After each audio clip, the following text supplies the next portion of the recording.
Paris, 1943. In the shadow of the Eiffel Tower, now draped with the crimson banners of the Third Reich, a 12-year-old boy knelt on the cold marble floor of the Hotel Ritz, polishing the boots of the man who held the keys to Operation Thunderclap, the planned invasion that would crush the Allied forces gathering across the Channel. His name was Henri de Samp, a street urchin with dirt under his fingernails, and a stomach that hadn't known a full meal in 8 months. But what the Nazi officers saw as just another starving French boy shining their leather was in reality the most dangerous spy in occupied France. This is the story they buried in classified files for 70 years. The tale of how a child with a rag and a tin of polish stole the blueprints that changed the course of World War II. And why you've never heard his name until today. The year before, Paris had been a city of light. Henry's father, a watchmaker, would walk him through the Tuileries garden every Sunday, stopping to buy roasted chestnuts from vendors who laughed and sang. But on a gray morning in June 1940, the German tanks rolled down the Champs-Élysées, and everything Henry knew turned to ash. His father joined the Machi resistance fighters in the countryside and never came home. The Gestapo found him 3 weeks later hanged from a bridge in Laon with a sign around his neck that read, "Traitor." Henry's mother, Madame de Saulnes, a seamstress who once made dresses for wealthy Parisians, now mended German uniforms in a factory for 2 francs a day. They lived in a single room above a bakery that no longer baked bread, only sawdust loaves that crumbled like sand. Henri became invisible, one of thousands of orphaned children who haunted the streets of occupied Paris. Their faces hollow, their futures erased.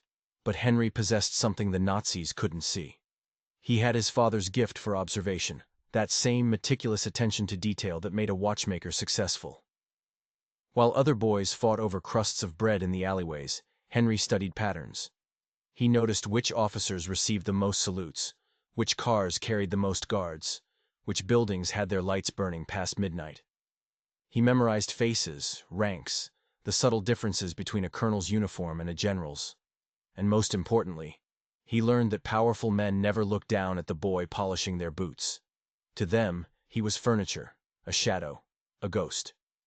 This invisibility became his greatest weapon.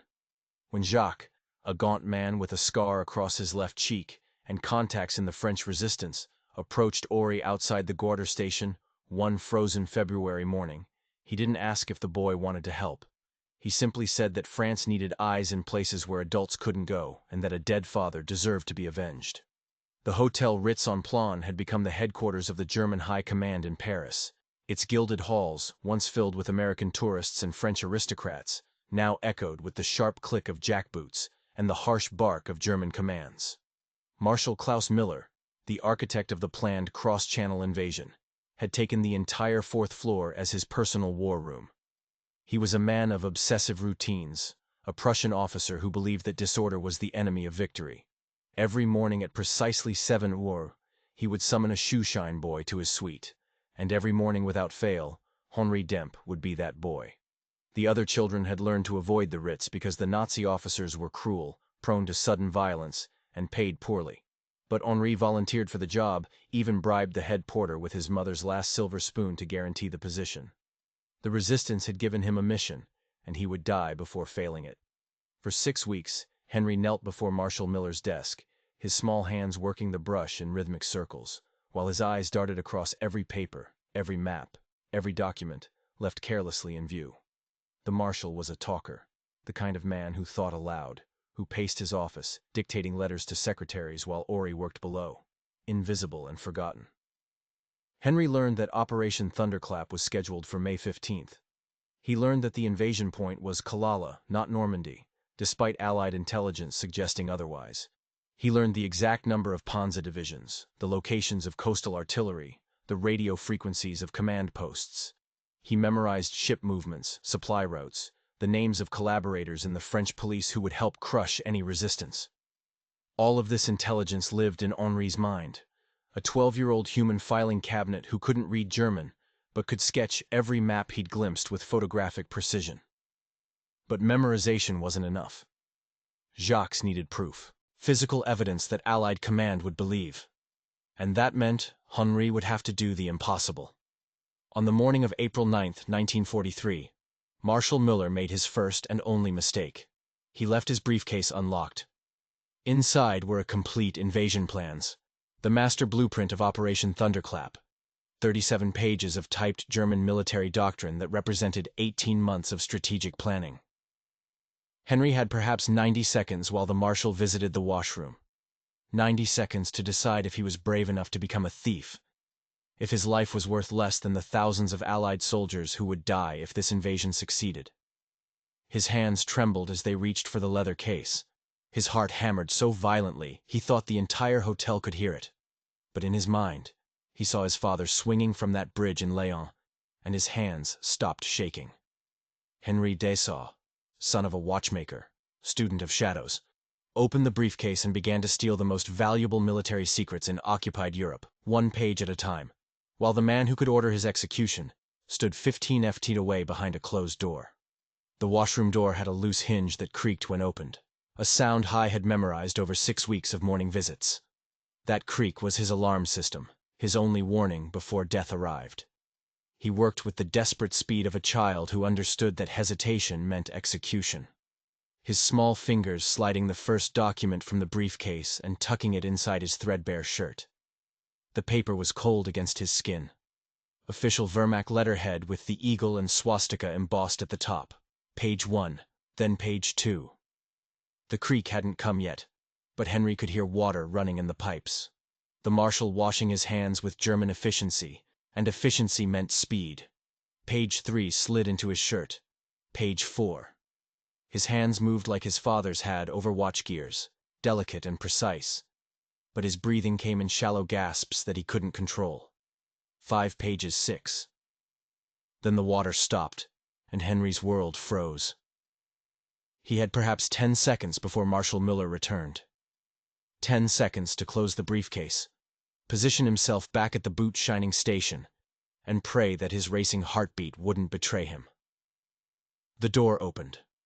Marshal Müller stepped into the room, straightening his uniform jacket, and Henry was exactly where he was supposed to be, kneeling beside the polished boots with his brush in hand, the very picture of a servant boy lost in his menial work. The Marshal glanced at him the way one might glance at a chair or a lamp, confirming its presence without truly seeing it, and then returned to his desk. Henry's shirt concealed 6 pages of classified invasion plans. 6 pages that felt like they were burning through his skin, screaming their presence to anyone who looked. But nobody looked. Nobody ever looked at the poor French boy with the shoe polish. The Marshal began his morning routine, reading telegrams while sipping coffee from a porcelain cup that probably cost more than Henry's mother earned in a year. 20 minutes passed, each second an eternity, before the Marshal finally dismissed him with a wave of his hand and a single word: rouse out. Henri gathered his polished tin and brushes with hands that somehow didn't shake, stood, bowed his head in the submissive manner expected of conquered people, and walked toward the door with 6 pieces of the Third Reich's most guarded secrets pressed against his hollow chest. The hallway of the Hotel Ritz stretched before him like a gauntlet of death. Gestapo officers in their black uniforms congregated near the grand staircase, smoking cigarettes and laughing at jokes couldn't understand. Wehrmacht soldiers patrolled every floor, their rifles slung over shoulders, their eyes scanning for anything unusual. 2 SS officers stood guard at the elevator, checking papers of anyone who attempted to use it. Henry had to take the servant stairs, a narrow passage behind the kitchen that smelled of boiled cabbage and burnt grease, where chambermaids and porters moved like ghosts through the arteries of the hotel. Each step down felt like walking a tight rope over an abyss. The papers crinkled slightly against his shirt, a sound that seemed deafening in his own ears, though the clatter of dishes and barked orders from the kitchen drowned out everything else. He passed a chambermaid who smiled at him, a German cook who shouted at a French dishwasher, a porter carrying luggage up the narrow stairs. None of them knew they were passing the boy who held the fate of the war inside his clothing. The exit through the service entrance opened onto a narrow alley behind the hotel, where garbage bins overflowed with the waste of Nazi excess, while French children starved 3 blocks away. Henri stepped into the cold April air and forced himself to walk, not run, to maintain the shuffle of a tired child finishing his morning work. 2 German soldiers stood smoking at the alley's entrance, blocking the path to the street. They glanced at Henri, and for a terrible moment, one of them stepped forward. Do, he said, pointing at Henry. You. Henry's blood turned to ice water. The soldier walked closer, towering over the 12-year-old boy, and Henry prepared himself for the search, the discovery, the bullet. But the soldier only wanted to flick his cigarette ash, and he used Henry's shoulder as a convenient ashtray rest, laughing at his own casual cruelty before turning back to his companion. Henri felt the hot ash burn through his thin shirt, adding one more scar to a body already marked by occupation, and he walked past them into the Paris streets, carrying the intelligence that would save 10,000 Allied lives. The meeting point was the catacombs beneath Denfert Rochereau, that labyrinth of bones and darkness, where 6 million dead Parisians rested in limestone tunnels that the Nazis feared to patrol. Henri had 90 minutes to cross the city, deliver the documents to Jacques, and return home before his mother finished her shift at the uniform factory. He moved through the occupied capital like water through cracks, using the routes that only children and rats knew, the forgotten passages between buildings, the bombed-out courtyards, the cemetery walls that could be scaled without notice. German patrols controlled the main boulevards, but High controlled the shadows. And in those shadows, a 12-year-old boy carried the stolen future of the Third Reich toward the French resistance, one careful step at a time, while the Marshal, who had been robbed, continued his morning routine 20 blocks away, completely unaware that his unlocked briefcase had just lost Germany the war. The entrance to the catacombs lay hidden beneath a butcher shop that hadn't sold meat since 1941, owned by a man named Bertrand, who asked no questions and saw nothing. Henri slipped through the back door while Bertrand swept the floor with deliberate slowness, his body blocking the view from the street. The stone steps descended into darkness, into a world that existed beneath the occupied city, like a secret pulse, where the resistance met in chambers decorated with human skulls arranged in geometric patterns by monks centuries dead. The air grew cold and damp as Henry descended, the sounds of Paris fading above him, until all that remained was the drip of water and the whisper of his own breathing. He carried a small oil lamp that Bertrand had given him, its flame casting shadows that danced across walls of bones, tibers, and femurs, stacked like cordwood, empty eye sockets watching his passage. This was the empire of the dead, and it was here that the living plotted to kill the invaders, who walked above in their polished boots and pressed uniforms. Jacques waited in a chamber the resistance called the cathedral, a vast room where bones formed pillars that reached toward a ceiling lost in darkness. He wasn't alone. 3 other men sat on boxes of stolen weapons, their faces hard and suspicious. Members of different resistance cells who had come because Jacques had promised intelligence worth dying for. They looked at Henri with the dismissive contempt that adults reserve for children, clearly doubting that this skinny boy with dirt on his face could deliver anything of value. But Jacques knew better. He had watched Henri for months before recruiting him, had tested the boy's memory by showing him maps and asking him to redraw them hours later, had seen the peculiar gift that Henri possessed, that photographic precision that turned a child into a human camera.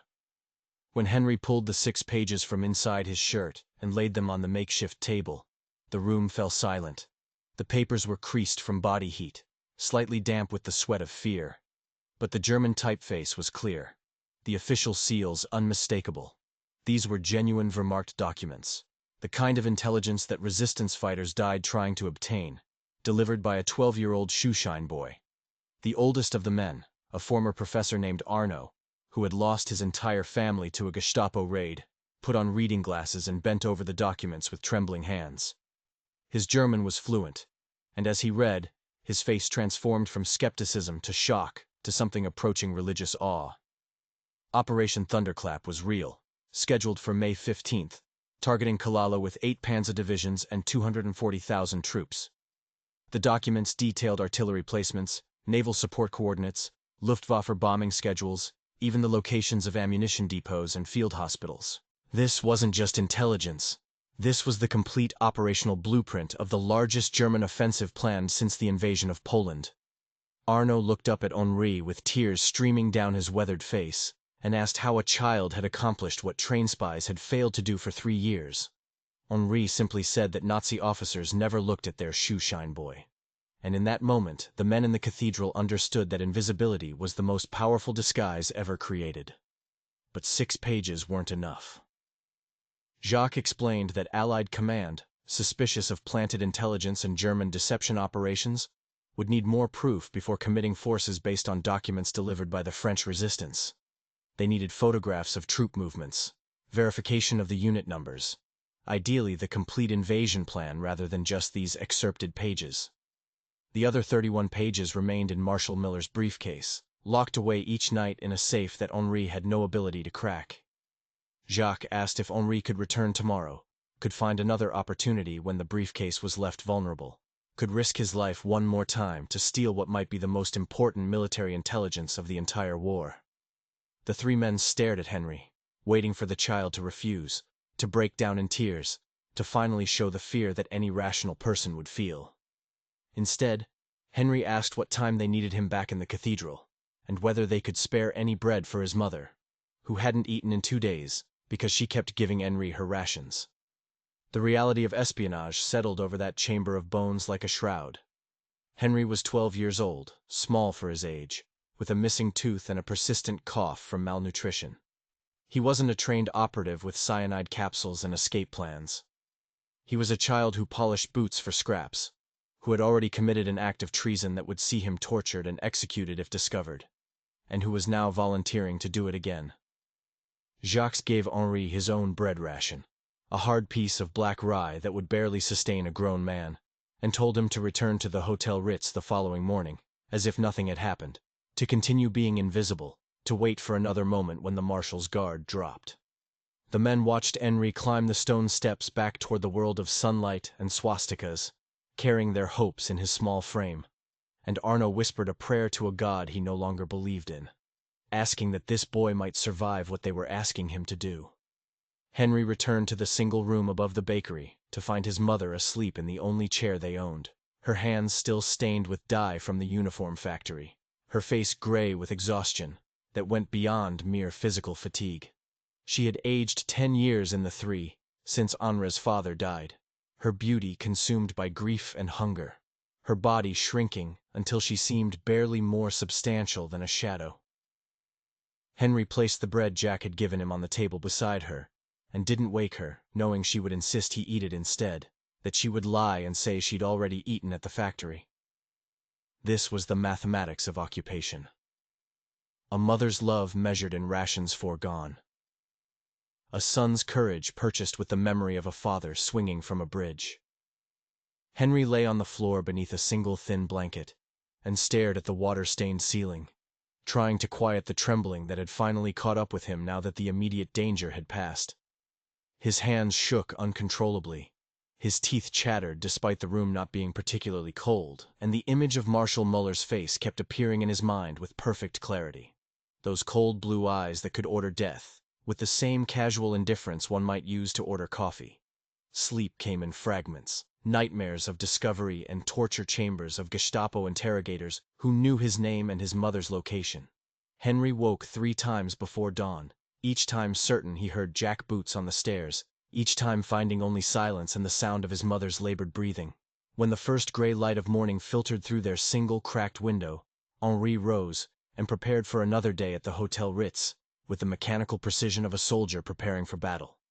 He cleaned his shoe polish kit with particular care, checking that each brush was properly arranged, that the tins of black and brown polish were full, that the rags were folded exactly as they should be. These rituals calmed him, gave his hands something to do besides shake, reminded him that he was still Henri Desamp, the shoeshine boy, not Henri Desamp, the spy. His mother woke as he was leaving and asked why he looked so pale, whether he was sick, and Henri lied with the ease of someone who had learned that truth was a luxury occupied France could no longer afford. The Hotel Ritz appeared unchanged from the previous day, the same crimson banners hanging from its facade, the same German soldiers guarding its entrance with weapons that could end Henri's life before he drew another breath. But everything had changed because now Henri knew what those walls contained, knew the value of the secrets kept in Marshal Muller's 4th-floor suite, knew that his actions yesterday had set something in motion that couldn't be stopped. The head porter, a collaborator named George, who wore his Nazi armband with visible pride, directed Henri to the Marshal's suite with the usual contemptuous efficiency. The elevator operator, an old man who had lost his son at Dunkirk, gave Henri a look of such sadness that the boy wondered if somehow his secret was written on his face for everyone to read. But he made it to the 4th floor unchallenged, knocked on the marshal's door with the required 3 sharp raps, and was admitted into the presence of the man he had robbed less than 24 hours earlier. Marshal Miller sat at his desk reviewing reports, his breakfast tray untouched beside him, his briefcase closed and locked on the side table where it always rested. He acknowledged Henri's presence with a grunt, and gestured toward his boots, already positioned for polishing. And Henri knelt in his customary place and began to work. The rhythm was familiar, comforting even. The circular motion of the brush, a meditation that allowed Henri's mind to catalog everything he could see without appearing to look directly at anything. The briefcase remained locked. 3 new maps had been pinned to the wall behind the marshal's desk, showing what appeared to be coastal fortifications with red markings indicating artillery positions. A stack of personnel files sat on the corner of the desk, names and photographs of German officers visible from Hunger's low angle. The marshal made a phone call in rapid German, something about transport schedules and fuel allocations, and Henri memorized every word, even though he understood none of them, trusting that Jack would find someone who could translate. The opportunity Jacques needed didn't come that morning, or the next, or the one after that. For 6 consecutive days, Henri polished Marshal Miller's boots while the briefcase remained locked, while the invasion plan stayed secure, while the calendar moved closer to May 15th, and the moment when 8 Panzer divisions would roll toward Kalala unless someone stopped them. Kandri grew desperate, began taking risks that terrified him, dropping brushes to buy extra seconds of observation time, asking to use the washroom in hopes the marshal might leave the room unattended. But Muller was a careful man, a professional soldier who followed protocols that had kept him alive through 5 years of war. The briefcase never opened in Henri's presence. The safe never revealed its contents. And in the catacombs below the city, Jacques and his fellow resistance fighters waited for intelligence that a 12-year-old boy seemed unable to deliver, while the deadline approached with the inevitability of an executioner's blade. On the 7th morning, April 16th, Henri arrived at the Hotel Ritz to find the 4th floor in chaos. Officers rushed through hallways carrying folders and maps. Telephones rang incessantly from behind closed doors, and the usual rigid German order had dissolved into something approaching panic. Henri learned from a nervous secretary that Berlin had demanded an emergency briefing on Operation Thunderclap, that Marshal Miller would be presenting via telephone conference to Field Marshal von Rundstedt himself within the hour, that every detail of the invasion plan needed to be reviewed and verified immediately. The marshal's suite had been transformed into a war room. With 3 additional officers summoned to assist, papers spread across every available surface, and in the center of this controlled chaos sat the unlocked briefcase. Its contents spilled across the desk like treasure waiting to be plundered. Henri understood immediately that this was the opportunity Jacques needed. The moment when confusion created gaps in security. When important men were too distracted by their own importance to notice a shoeshine boy kneeling among their boots and their secrets. But the presence of 4 officers instead of 1 created a problem Henri hadn't anticipated. He couldn't simply pocket documents with multiple sets of eyes in the room. Couldn't rely on the single bathroom break that had saved him before. He needed a different strategy, something that would remove the officers from the suite long enough for him to work. And as he knelt there polishing the boots of men who discussed killing thousands of Allied soldiers, an idea formed in his 12-year-old mind that was either brilliant or suicidal. Henri waited until Marshal Miller was deep in conversation with his subordinates, then deliberately knocked over his tin of black shoe polish, sending the thick paste spreading across the expensive Persian rug that covered the suite's floor. The reaction was immediate and explosive. The marshal erupted in fury, screaming at Henri in German, while the other officers joined in the verbal assault, their voices a cacophony of rage directed at the clumsy French boy who had ruined a rug worth more than his entire neighborhood. Henri apologized profusely, grabbed his rags, and began frantically trying to clean the spreading stain, making it worse with each panicked swipe, grinding the polish deeper into the silk fibers. The marshal, apoplectic with rage and conscious of his telephone conference beginning in 40 minutes, ordered Henri to leave immediately and find the head porter, to bring cleaning supplies and a chambermaid, who knew how to properly treat expensive fabrics, and to never return to his suite again. Henri bowed his head in shame, gathered his supplies with trembling hands, and fled the room exactly as expected. But he didn't go to find the porter. Instead, he ran to the servants' washroom at the end of the hallway, locked himself in a stall, and waited exactly 3 minutes by counting his own heartbeats. Then he crept back down the hallway, moving with the silence his father had taught him when they used to hunt rabbits in the countryside before the war, and positioned himself beside the suite's door, which had been left slightly ajar in the chaos. He could hear the officers inside still discussing the ruined rug, debating whether to move their conference to a different room, and most importantly, he could hear them walking away from the desk toward the bedroom to inspect alternative locations. Henry had perhaps 90 seconds, maybe less, the same impossible window he'd had before, but now amplified by the knowledge that if he was caught inside the suite after being dismissed, no amount of childish innocence would save him from a Gestapo interrogation. He slipped through the door like smoke, dropped to his hands and knees to present a smaller profile, and crawled toward the desk, where the complete Operation Thunderclap files lay scattered in their urgent disarray. His hands moved with desperate speed, grabbing pages and stuffing them inside his shirt, not bothering to read or select, just taking everything within reach. 10 pages, 15, 20. His shirt bulged with stolen paper, the documents crinkling loudly with each movement, and still the voices in the bedroom continued their discussion. 25 pages, 30. Henri reached for one more document, a map marked with red circles indicating primary targets, and his elbow caught the edge of a coffee cup that he hadn't seen, sending it rolling toward the edge of the desk. Time fragmented into slow motion. Henry watched the cup tumble, saw it approach the precipice, understood that its fall would shatter the porcelain and bring the officers running, and his hand shot out with a speed born of pure terror to catch it inches before it hit the floor. The cup was hot, burning his palm, but he held it steady and placed it silently back on the desk surface, while his heart threatened to explode through his ribcage. The voices in the bedroom were returning, footsteps approaching, the conference clearly about to resume in the main room. Ori had no time to retreat, no path to the door that wouldn't expose him to their view. So, he did the only thing possible.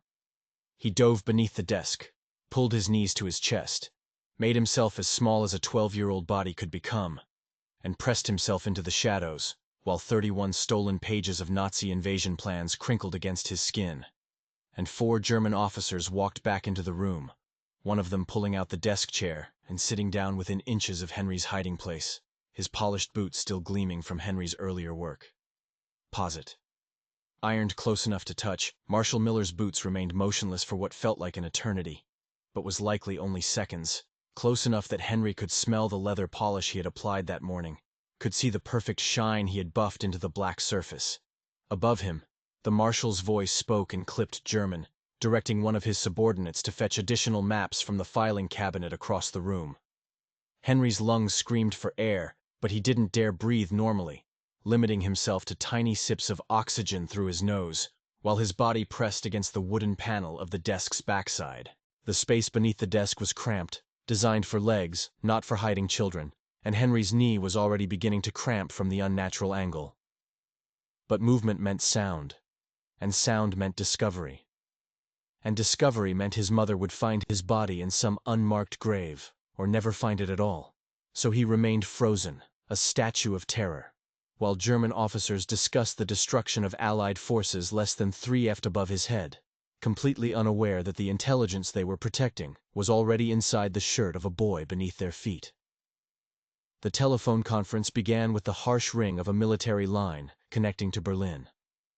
Marshal Miller stood to answer it, his boots finally moving away from Henry's position, and the boy allowed himself the tiniest exhale of relief.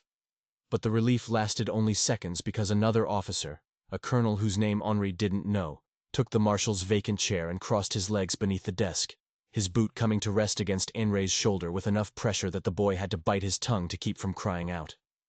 The colonel remained completely unaware of the contact, engrossed in his notes, while Henry endured the weight and prayed that the man wouldn't shift position or glance down or do any of the 1,000 things that would reveal the spy crouched at his feet. The conference call dragged on, Marshal Miller explaining invasion timelines to Field Marshal von Rundstedt in the elaborate detail that German military culture demanded. every unit accounted for, every contingency planned, every potential obstacle addressed with Teutonic thoroughness. Henry memorized what he could understand, the dates and numbers, the tone of confidence in the Marshal's voice. But mostly he focused on surviving the next second, and then the next, and then the one after that. 23 minutes passed. Each one an individual lifetime of terror. Henri's leg cramped so severely that tears leaked silently from his eyes. But he didn't move. His bladder screamed for release, but he didn't move. The documents inside his shirt crinkled with each shallow breath, a sound that seemed deafening to his own ears, but went unnoticed by the men above him, who were accustomed to the rustle of papers in military offices. The colonel's boot remained pressed against Henry's shoulder, a constant reminder of how close death sat, how a single twitch or cough or sneeze would end everything. Henry thought about his father hanging from that bridge in Lyon, wondered if death by hanging was worse than whatever the Gestapo would do to a captured spy. Decided that it didn't matter because either way his mother would be left alone in occupied Paris with no one to bring her bread. This thought steadied him, gave him something to focus on besides the pain and fear, reminded him why he was beneath this desk instead of safe at home. His mother needed him alive. Jacques needed these documents. The Allied soldiers who would die at Calais needed someone to warn them. And Henri, son of a watchmaker, bearer of secrets, was the only person who could deliver that warning. The conference call finally ended with the harsh click of a disconnected line, and Marshal Miller's voice announced that they had 30 minutes before the next scheduled briefing, suggesting the officers take a break to collect their thoughts. The room emptied with the efficient speed of military men accustomed to tight schedules, boots clicking across the hardwood floor toward the door, voices fading into the hallway. Henry waited until he counted to 60, then waited another 60 seconds for good measure, and only then did he uncurl his body from beneath the desk, with movements so stiff and painful that he nearly cried out. His left leg had gone completely numb, pins and needles shooting through the limb as blood flow returned, and he had to crawl toward the door because standing was impossible. The suite was empty, the door still ajar, and Henri pulled himself upright using the doorframe for support, and stumbled into the hallway like a drunk, his gait so unsteady that a passing chambermaid asked if he was ill. He nodded, mumbled something about his stomach, and lurched toward the servants' stairs while 31 pages of Operation Thunderclap shifted against his skin. The journey from the 4th floor to the street became a blur of adrenaline and pain. Henry's legs slowly regained feeling as he descended the stairs. Each step an agony of returning circulation, his shirt now damp with sweat that made the stolen documents cling to his torso. He passed the headquarters without making eye contact, slipped through the service entrance into the alley, where German soldiers still smoked and joked. And this time, when one of them looked at Henry's pale, sweating face, the soldier simply laughed and made a comment about weak French children who couldn't handle an honest day's work. Henry forced himself to smile, to nod as if agreeing with his own inferiority, and walked away carrying the complete invasion plans for Operation Thunderclap. While his legs trembled and his heart hammered, and his mind screamed the single truth that would define the rest of his life, he had actually done it, had stolen the unstealable, had accomplished what trained spies died attempting, and now he just had to survive long enough to deliver these secrets to the men waiting in the empire of the dead beneath Paris. Henri didn't go directly to the catacombs. Training and instinct, the survival skills that every child in occupied Paris learned or died without learning, told him that rushing toward the meeting point after such a theft would be catastrophic if he was being followed.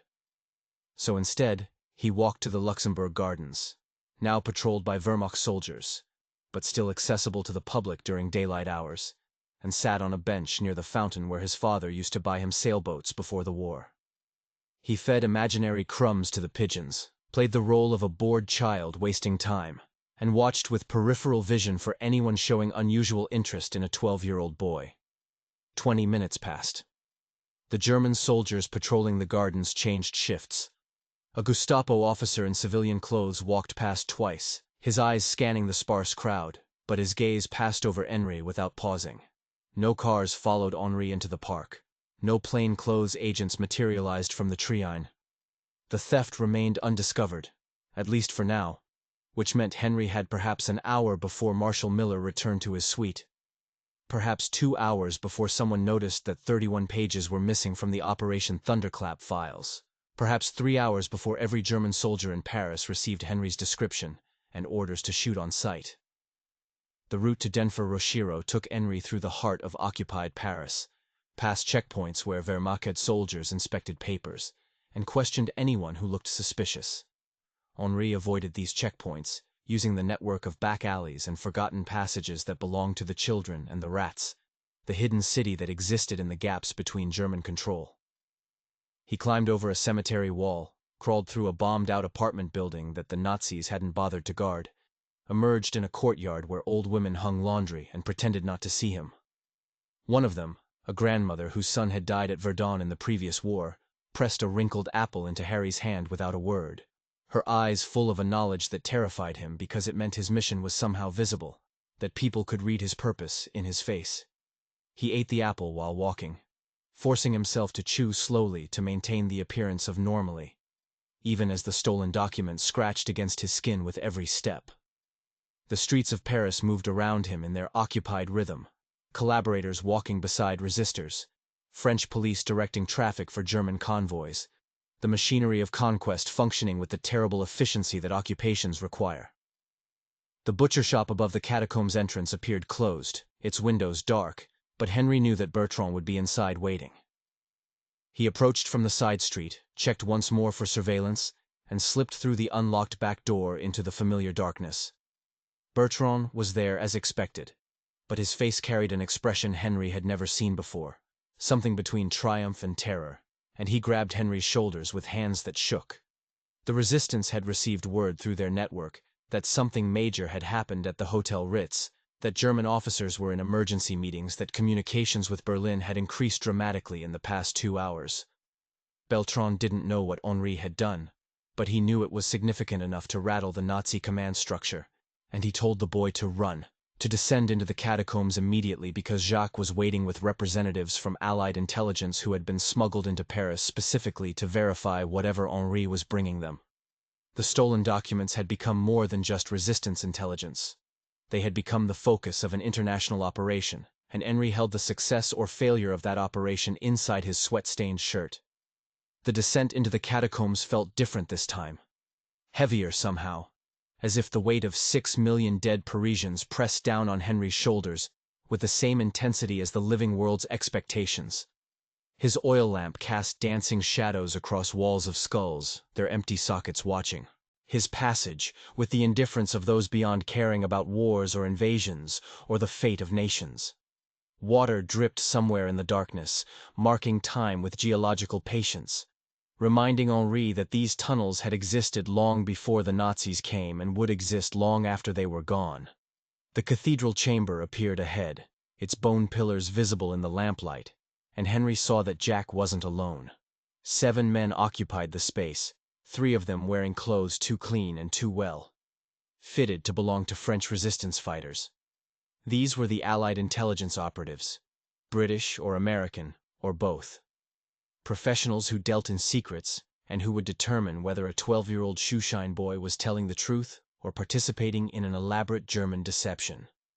They watched Henri approach with expressions of profound skepticism, their body language radiating doubt that this child could possibly have accomplished what Jacques claimed. Henry walked to the center of the cathedral, set down his lamp, and began removing the documents from inside his shirt. 1 page, 5 pages, 10, 15, 20. The papers kept coming, crumpled and damp, but intact.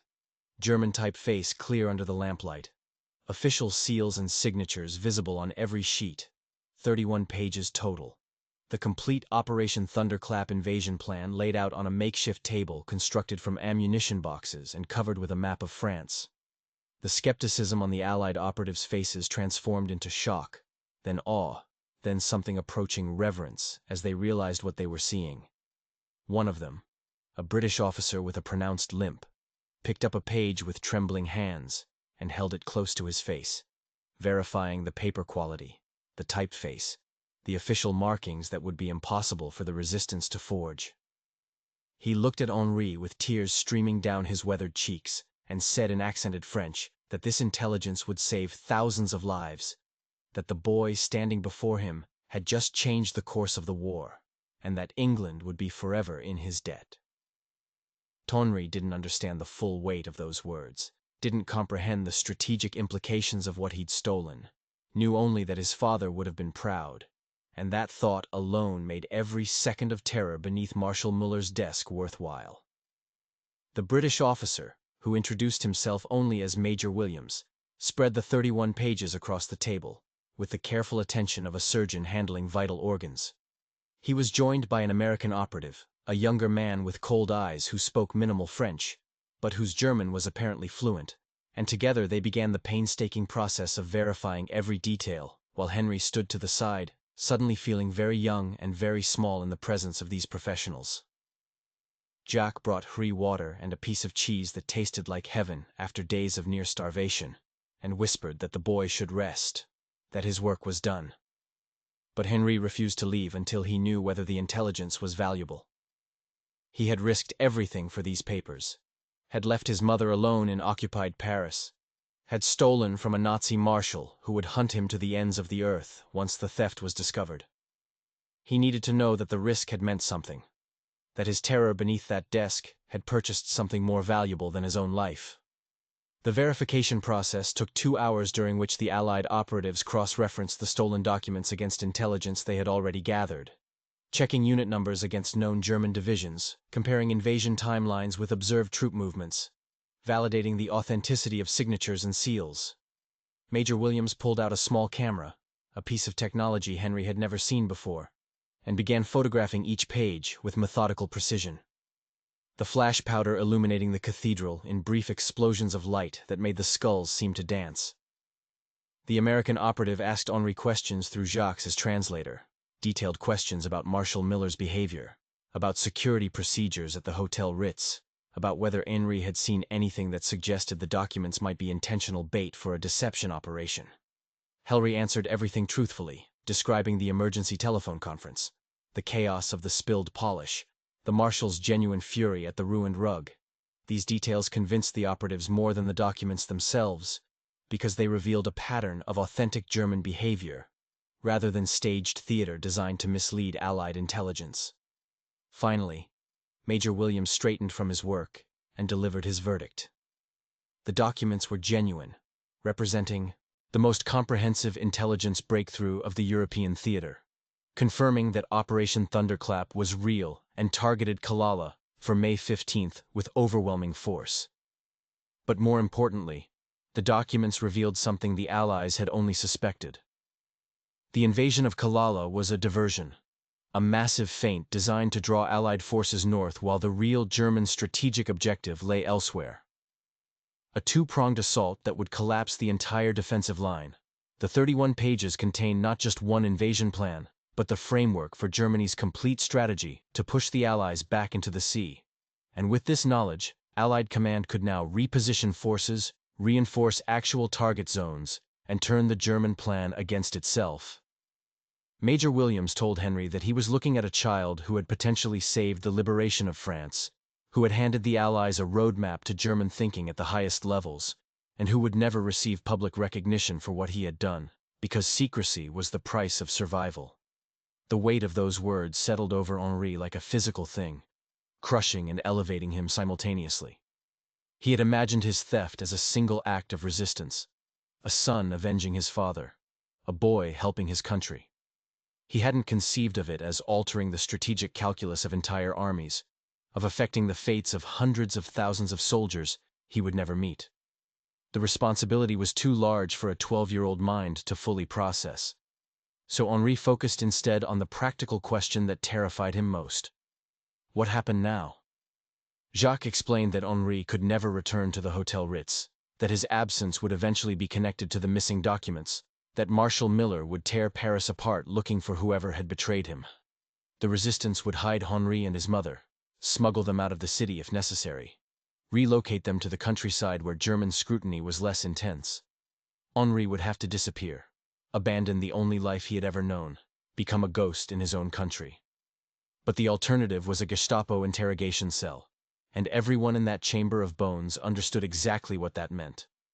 Major Williams reached into his coat and pulled out a small British military medal. Nothing official or recognizable, just a private token he said had belonged to his own son, who died at Dunkirk. He placed it in Henry's small hand and closed the boy's fingers around it, telling him that courage didn't require size or age or training, only the willingness to act when others would freeze.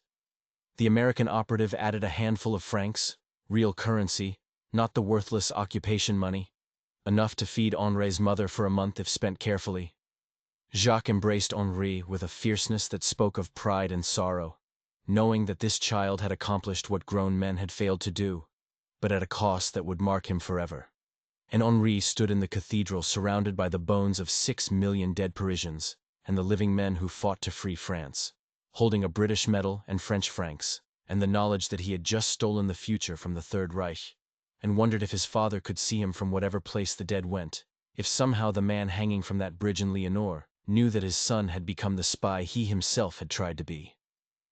Henry emerged from the catacombs into a Paris that looked identical to the one he had left 3 hours earlier, but felt fundamentally different, as if crossing some invisible threshold had separated his world into before and after. The sun was setting, casting long shadows across Den Rosero, and the evening shift of German patrols was beginning their rounds with the mechanical precision that characterized the occupation. Jacques had given honorary instructions to return home immediately, pack only what he and his mother could carry in a single bag, and wait for a resistance contact who would arrive after midnight to relocate them to a safe house in the 19th arrondissement. The timeline was urgent because Major Williams estimated that Marshal Miller would discover the theft within hours, certainly before dawn. And once that happened, the Gestapo would lock down the city with a thoroughness that would make escape impossible. Henry had perhaps 6 hours of safety remaining. 6 hours in which he was still anonymous, still invisible, still just another French child navigating occupied streets before he became the most wanted person in Paris.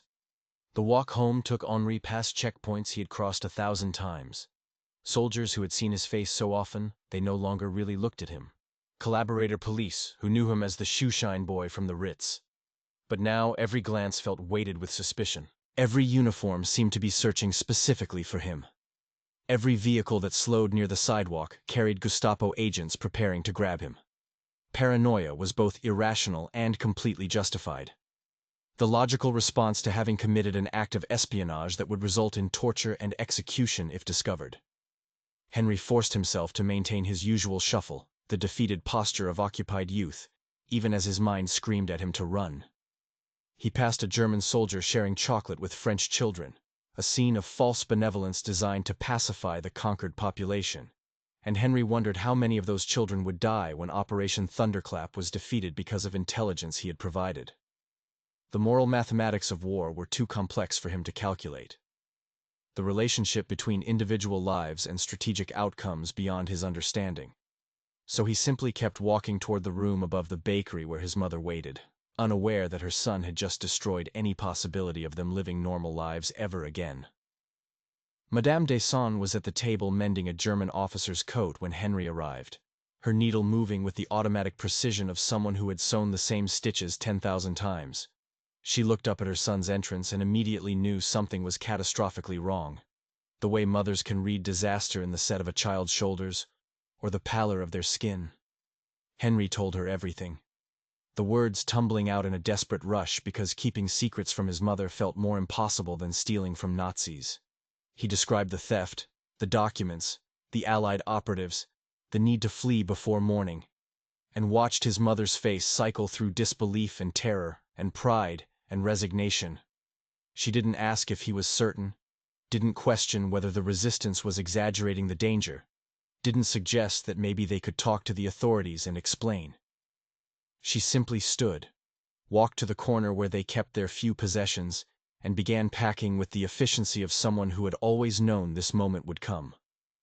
Who had been preparing for flight since the day her husband was hanged from a bridge in Lyon. They packed in silence, a mother and son reducing their entire lives to what could fit in 2 cloth bags.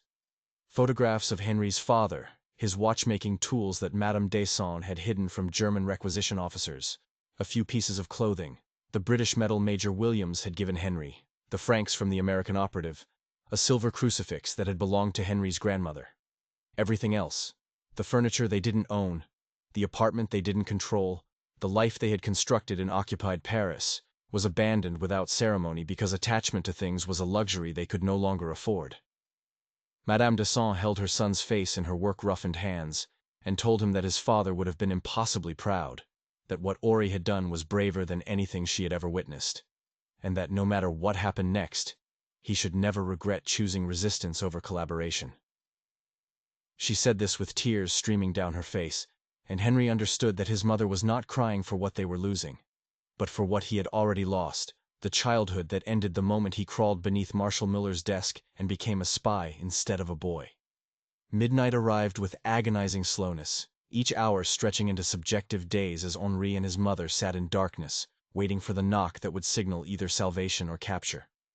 The resistance contact was late, then very late, and Henri began to imagine scenarios where Jacques had been arrested, where the entire network had been compromised, where German soldiers were at this moment climbing the stairs to drag him to Gestapo headquarters.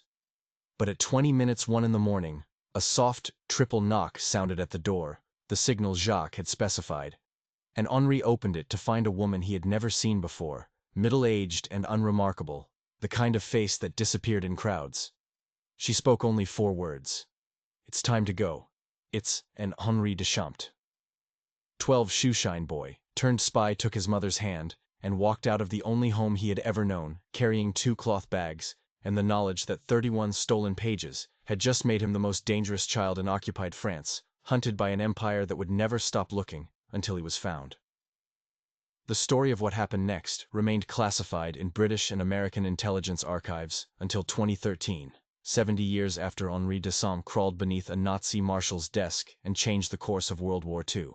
The official records, when finally declassified, confirmed what the resistance had always known but could never prove. The intelligence Henry stole was directly responsible for the Allied redeployment that blunted Operation Thunderclap, saving an estimated 12,000 lives in the initial invasion alone, and accelerating the liberation of France by an estimated 4 to 6 months. Marshal Klaus Miller discovered the theft at 6:30 in the morning on April 17th, and his rage was so apocalyptic that 3 of his subordinate officers requested transfers rather than face his wrath. The Gestapo launched the largest manhunt in occupied Paris history, questioning over 4,000 people, arresting 200 suspected resistance members, and executing 23 French citizens on suspicion of collaboration with Allied intelligence. But they never found Henri Deschamps because the resistance had hidden him and his mother in a network of safe houses that moved them every 3 days, keeping them one step ahead of German investigators until the liberation of Paris in August 1944. Henry survived the war, grew into adulthood in a France that never knew his name or his sacrifice, and died in 1998 at the age of 67, having worked his entire life as a watchmaker like his father before him.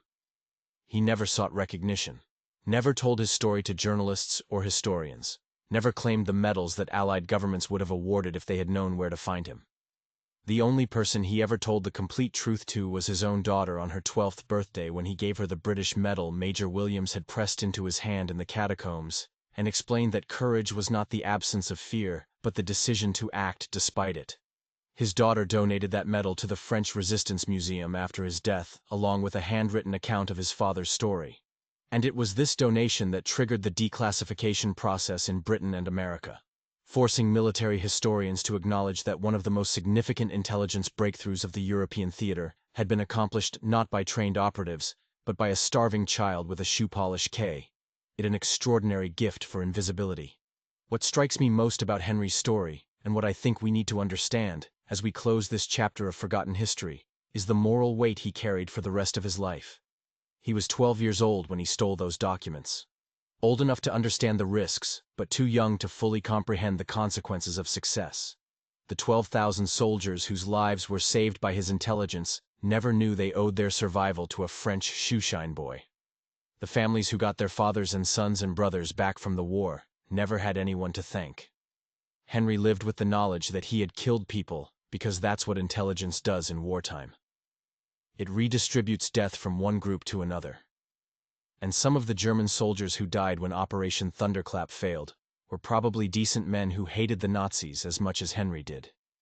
He understood this, carried this moral complexity with him every day, and still chose to believe that resistance was better than collaboration, that action was better than passivity, that a 12-year-old boy with nothing but courage could stand against an empire and win. I want you to think about something as we end this story.